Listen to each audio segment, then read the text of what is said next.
હવે nano technology એટલે કાકા શું? જેમ કે આ મારા આપણે મોબાઈલ છે, આ મોબાઈલની વાતચીત કરું તો કાકા આ મોબાઈલની અંદર 30,000 ફોટા હમાય, હેલો, અને 2000 વિડીયો આવે કાકા. આ નેનો ટેકનોલોજી બનેલી પ્રોડક્ટ છે. એવી રીતે કાકા બીજું ઉદાહરણ લઉં કાકા તમને કે આપણને એક તાવ આવ્યો હોય, તાવ, બરાબર, જનરલી બધાને તાવ આવે તો ખબર જ હોય. ડોક્ટર સાહેબ ગોળી આપી જાણે, તાવ આપણા શરીરમાં હોય છે કાકા, અને આ ગોળી આપણે લઈએ તો તાવ મટી જાય છે. સાચી વાત ને કાકા? તો એ નેનો ટેકનોલોજીથી બનેલી પ્રોડક્ટ છે. ને કાકા એના સિવાય બી તમને કહું કે અમુક તાવ 3 દિવસથી આવેલા હોય તો મળતા નહીં ગોળી, તો અમુક ખાલી એક ઇન્જેક્શન આલે, 2 ml નું ઇન્જેક્શન હોય કાકા, એ નેનો ટેકનોલોજીથી પ્રોડક્ટ બની છે. તો એવી જ રીતે અમારી આ પ્રોડક્ટ છે 2 કિલોનું જ પેકેટ છે, ખાલી 2 કિલોનું જ પેકેટ છે, પણ 1 વીઘાની અંદર આરામથી તમે માટી સાથે મિક્સ કરી અને આપી દો. વાવણી ટાઈમે વાવી શકો છો, કુકમાં ટાઈમે મૂકી બી શકો છો, બંને રીતના. વાવણી ટાઈમે આપવાનું ભૂલી જવાય તો 15 દિવસ પછી પણ તમે આપી શકો છો, તળે. હા, જ્યાં યુઝ કરી શકો છો જીરાની અંદર. હવે મેચ તો લાગે જુદી કોઈ આપણે જીરાનું કેલ્ક્યુલેશન કરી બતાવી, બરાબર? કાકા આ 1 વીઘાની અંદર 2 કિલો 10 કિલો જેવી માટી સાથે મિક્સ કરી અને મૂકી દો તો વાવણી હાથે આપી દો તો ચાલે, બરાબર? આનું નામ છે ભૂવસ્ત્ર. આની અંદર કાકા નાના નાના દાણા સ્વરૂપનું.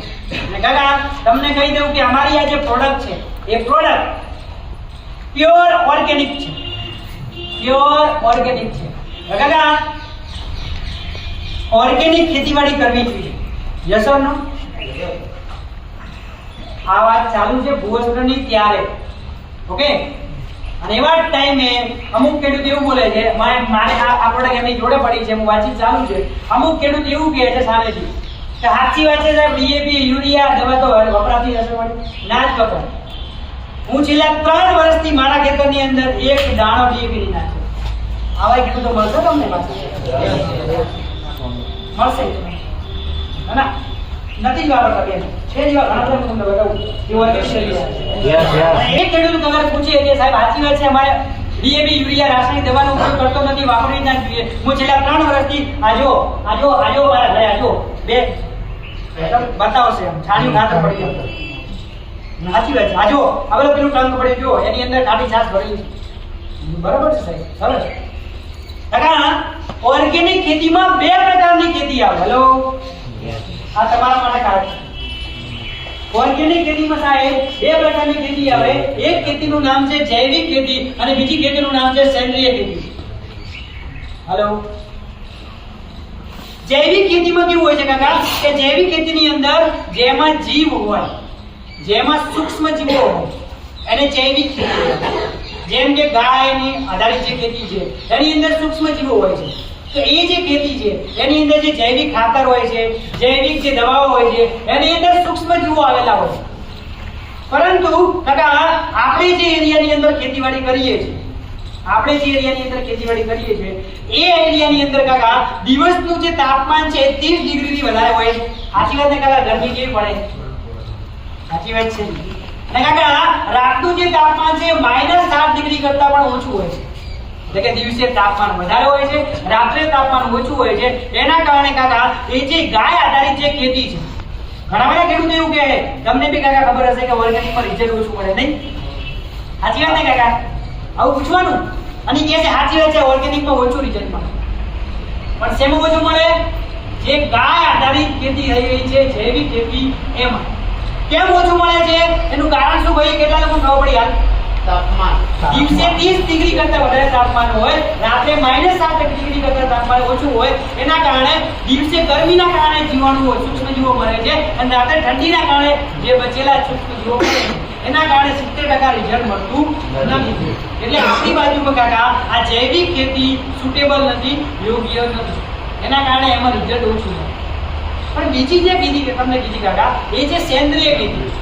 એ સેન્દ્રિય ખેતી તો એ છે આ પ્યોર ઓર્ગેનિક એને કહેવામાં આવે છે. આ અમારી આ જે પ્રોડક્ટ છે, હવે જે હું તમને બધી પ્રોડક્ટ બતાવવાનો, એ ટોટલ પ્રોડક્ટ કાકા ઓર્ગેનિક છે. અને આ બધી પ્રોડક્ટ તમને જે બતાવું છું એ વનસ્પતિઓમાંથી બનેલી છે.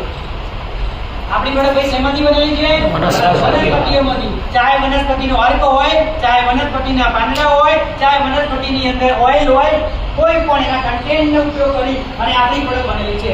વૃક્ષ કોન્સેપ્ટ, વૃક્ષ આયુર્વેદા કોન્સેપ્ટના આધારિત આપણી પ્રોડક્ટ બનેલી છે. કયા કોન્સેપ્ટ આધારિત? વૃક્ષ આયુર્વેદા કોન્સેપ્ટ.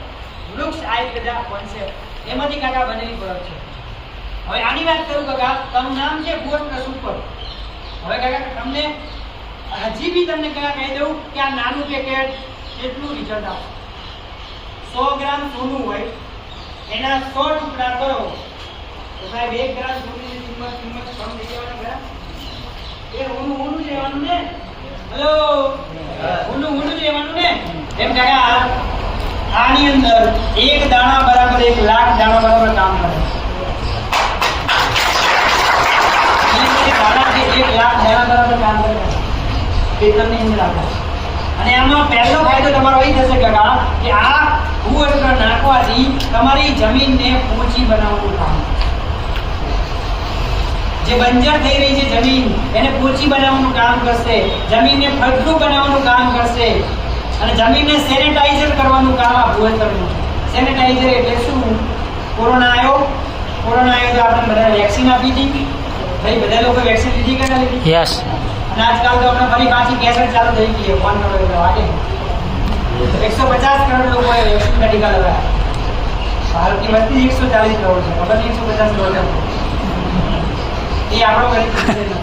પણ આ એવું જેમ આપણને વેક્સિન આપ્યું હતું એ સેનેટાઇઝર, આપણે જેમ પેલું હાથ ધોઈ નાખી હતા જેથી કરીને જે વાયરસ હોય ઇફેક્ટ ના કરે, તો એક સેનેટાઇઝર હતું હાથ માટેનું, વાયરસ માટેનું, આ જમીન માટેનું સેનેટાઇઝર.